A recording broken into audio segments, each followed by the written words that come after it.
Guys তোমাদের একটা জিনিস দেখাই, এই দেখো এটা হচ্ছে মাটির পুতুল। কালকে আমি বানিয়েছিলাম কিন্তু আমি ভিডিও নিতে ভুলে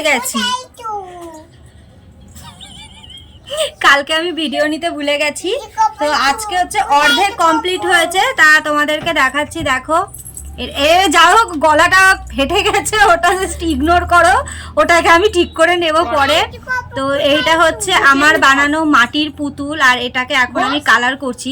কারণ কালকে হচ্ছে আমার দু হাতে মাটি ছিল বলে আমি কালকে আর এগুলো ভিডিও নিইনি, আর কোয়েলও বাড়িতে ছিল না, পুচিকে নিয়ে স্কুলে গেছিলো বলে আমি কাউকে দিয়ে ক্যামেরা ধরাতেও পারিনি।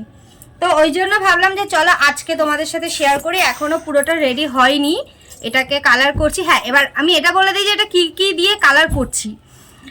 নিচের যে স্কার্টটা বানানো হয়েছে এটা হচ্ছে আলতা দিয়ে, এই হচ্ছে আলতা, এটা দিয়ে কালার করছি।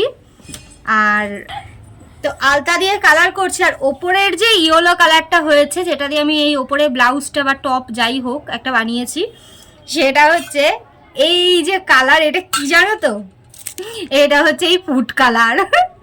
আমার কাছে কোনো রকম কোনো কালার নেই, কোনো কিছু নেই, তার জন্য হচ্ছে এটাকে আমি কালার করার জন্য ফুড কালার আর হচ্ছে আলতা ইউজ করছি।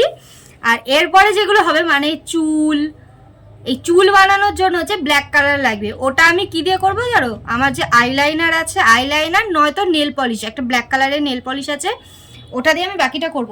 তো চলো আমি এটাকে বানাই, বানানোর পরে কীরকম লাগছে সেটা তোমাদের সাথে শেয়ার করব, ঠিক আছে? এখন আমি করতে পারছি না, এখন আমি হচ্ছে ডিজাইন করছি, তোমরা ওয়েট করো। আমার পুরোটা বানানো কমপ্লিট হয়ে গেলে তারপরে আমি তোমাদেরকে দেখাবো এটা ফাইনাল লুক কি আসছে।